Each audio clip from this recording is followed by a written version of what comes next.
think we've all been to weddings where you see a sign as you're walking in that says, doesn't matter what side you sit on, whether there's no groom side or bride side, just sit wherever you want. Well, today I'm going to show you my take on one of these signs I'm making for an upcoming wedding. So let me jump over into Lightburn, show you the designs and some of the thought process going into it, and then we'll get on with the actual construction of it. All right, so I gave the bride and groom two options to choose from. This is the first one. Pick a seat either side. You're loved by both the groom and bride. And then I also did this one. Pick a seat, not a side. We're all family once the knot is tied with their names and the date of the wedding on it. And that's the option they like to go with. I gave them the option of putting the names on the other one. They preferred the verbiage on this one better. So I'm doing a little bit of it's an outdoor wedding at an old plantation. And so we're doing a little bit of a rustic theme to it. So what I did was, rather than making it on just a single piece of plywood or whatever, I decided to make it on planks.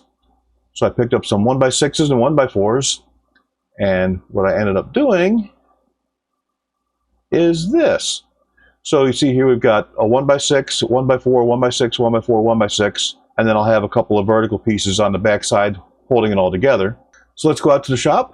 I'll show you where I'm at, and we'll go through the process of putting the rest of the sign together. So yesterday I got the 1x6 and 1x4s, and I cut them down to size. The 1x6s are 16 inches long, and the 1x4s are 17 inches long, and they're going to assemble kind of like this, a little bit of offset on them, you know, just give it a little bit of a rustic feel, not crazy, but a little bit.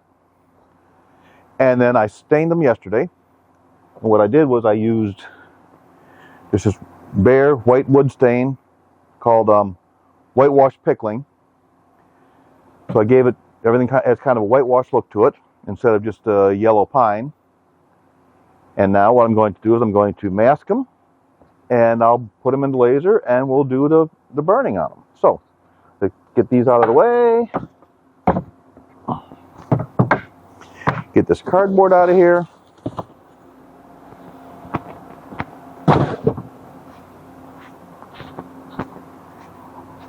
And I'll do the masking. I've got a roll of masking over here, 12-inch wide. I'm going to two at a time. And unfortunately, this masking, the right side of it, as I'm facing it, is just horrible. So, fill it up. I need to lower a little bit,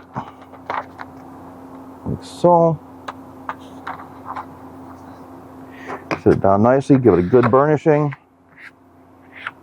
Get all the air pockets out. Now take a knife, cut it off, put this guy down the middle.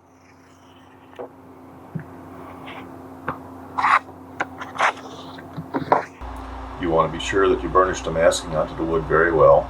You don't want to have any air pockets between the tape and the wood, because when you engrave the lettering in, it can actually singe along the edge. And then we just repeat until all the boards are masked. Alright, this tape is thin enough that you can still see the knots through the wood. So as I'm looking at it, trying to determine which piece I want, which words to be on, it may make a difference. So. Alright, well that part's done. Now let's go over and put these in the laser and start burning. Okay, we're going to start with the knot aside, and I'm going to put that in here, line that at my fence, my 650mm fence. That's that. And optimize, we're good. My settings are correct, 250 at 30. The red layer is turned off. Hit send. And go out to the laser and get that one going. So I'm bringing my first piece in here. And this is going to say, not aside, we're all family. So load it up on the laser. And let's frame it.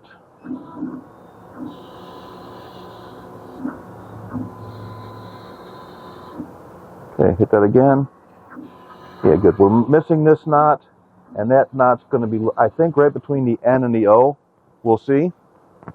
Let me get my glasses on, and we'll hit send, start. I'm going to leave the lid open so you can see on the video better. Turn the fan up to full.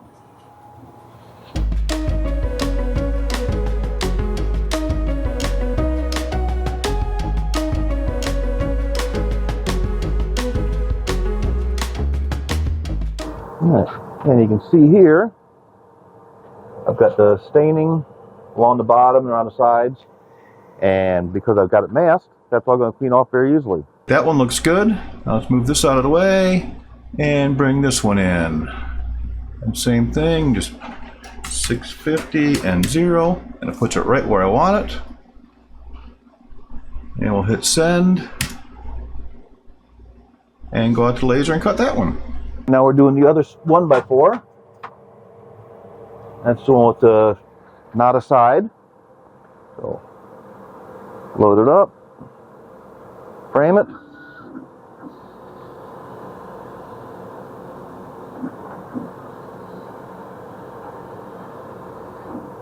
Okay, and here we go.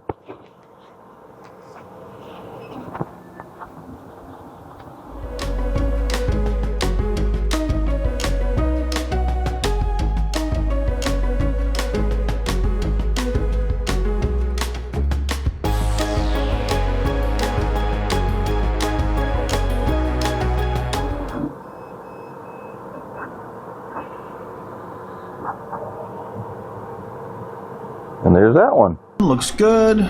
Move that out the way. Let's bring this one here next. And I love my absolute coordinates with my built-in fence. It always goes where I want it to. So same thing here. Send it to the laser. Go out and let it run. Now we're starting with 1x6s. Get that in. Make sure it's against the fence properly. I'm going to burner set down again a little bit. My card's way over there, but I want to make sure this is... Yeah, let's run it.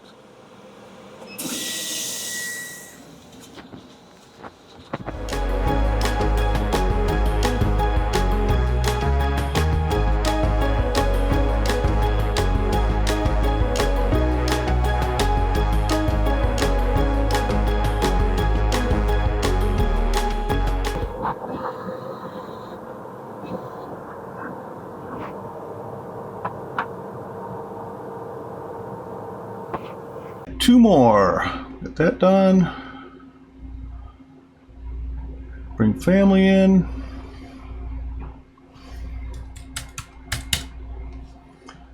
And send. This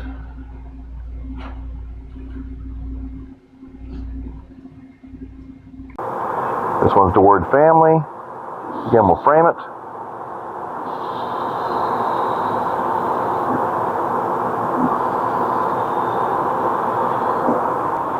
And start.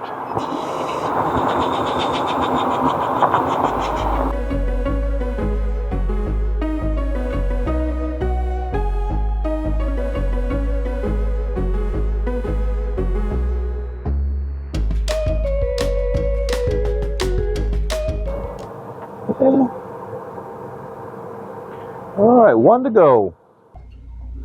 And for the last one, move out of the way.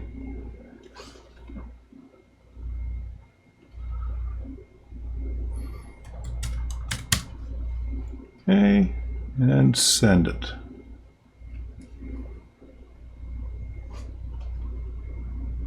Okay, and here we go.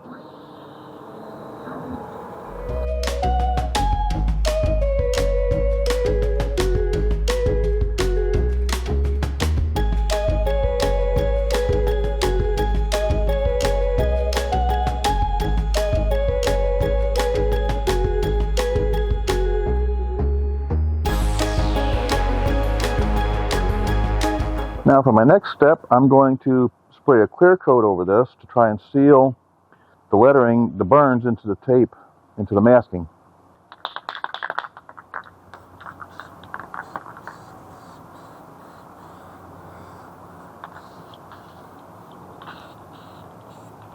This paint's running out.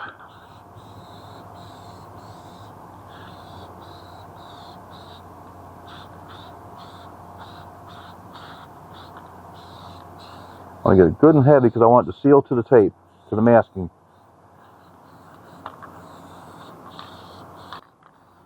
Good seal all the way around these letters.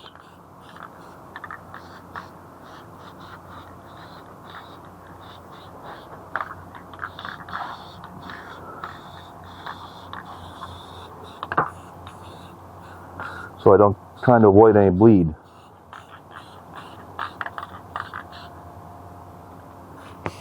Trying to avoid it from bleeding out onto the surrounding wood. I think that's as good as we're going to get, and I think we're at the end of this can of spray paint. Now we'll let that part dry, and I'll come back in an hour or so and start working on the actual paint fill. Kind of a copper color.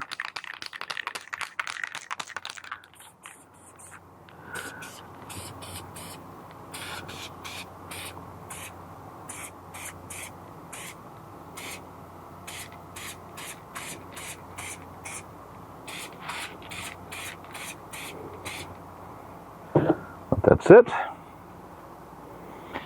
And this one's going to be black for sure.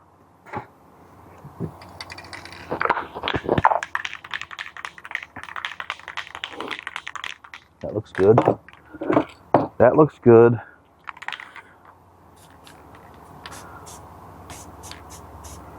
And I think the key is just light strokes. I want a good fill.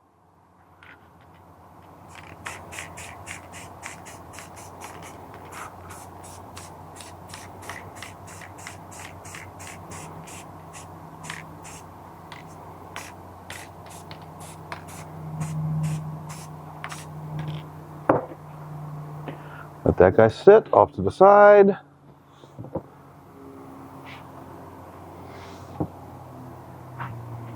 A little spot right there that concerns me.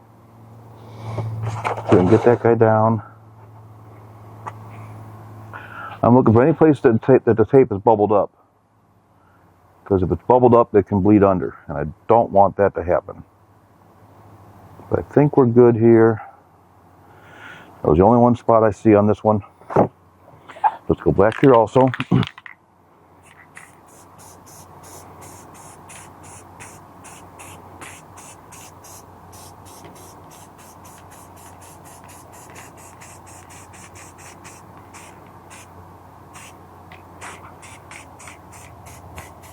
Straight down. Any kind of angling and it can work its way underneath.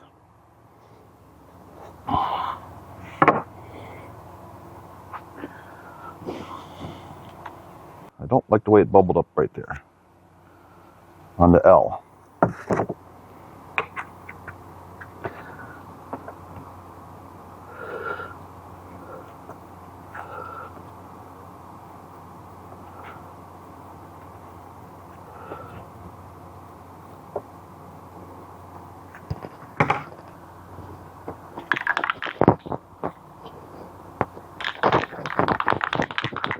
I'm going to go real gentle with it.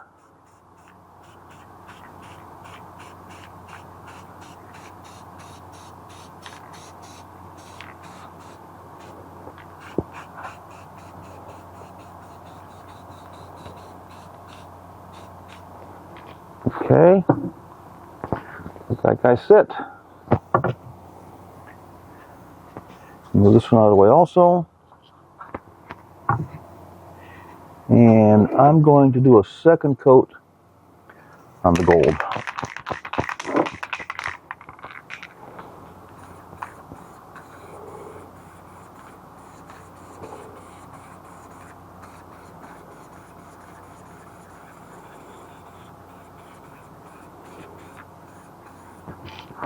Okay.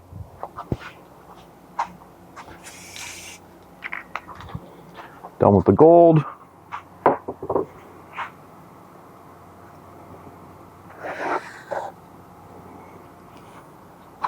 Move that guy over there. Now next track is just assembly. Alright, now that the paint's had time to dry, let's peel it off and see how things look.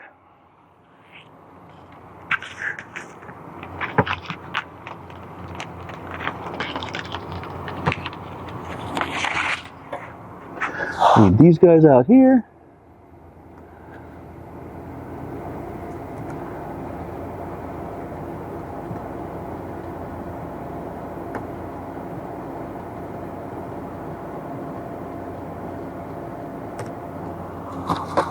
Okay, I like that.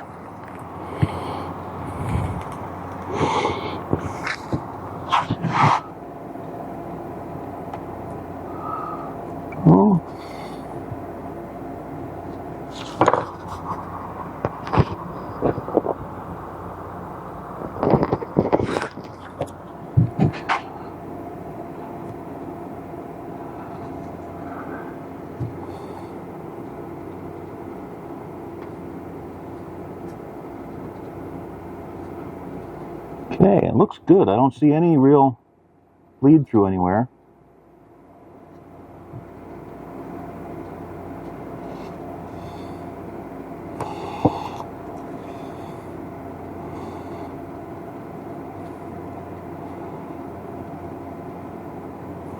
I'm going to stick some tape on here and see if it'll peel up.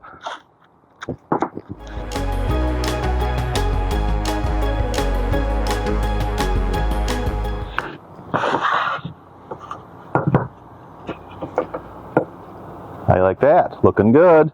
Now let's take the black ones off.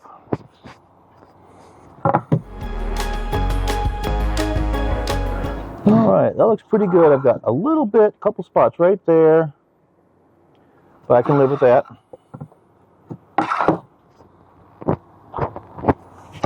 This is the one I was really concerned about, right around that L. Let's see what happens here.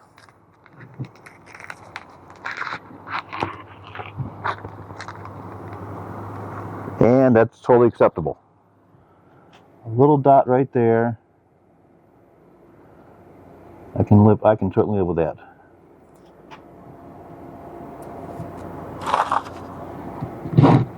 A dot here, a couple dots there. As good as it's going to get. And finally,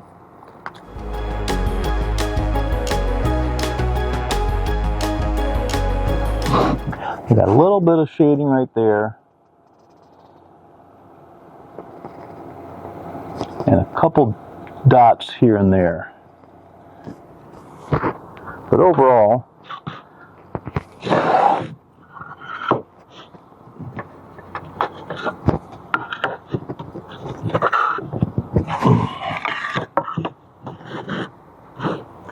there we go.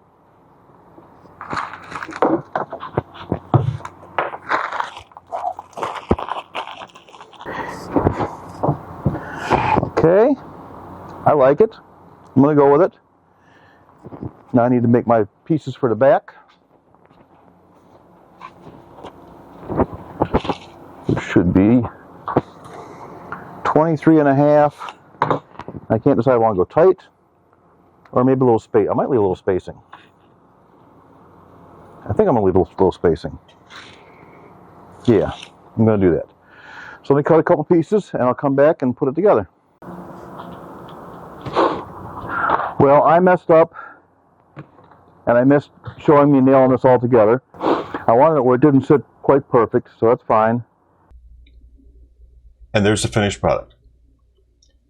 So let me know in the comments if you'd have done things differently, if you like how I did it with the planks and the offset and just giving that a little bit of rustic, you know, anything whatsoever. I appreciate it if you like and subscribe to my channel. More projects coming your way soon.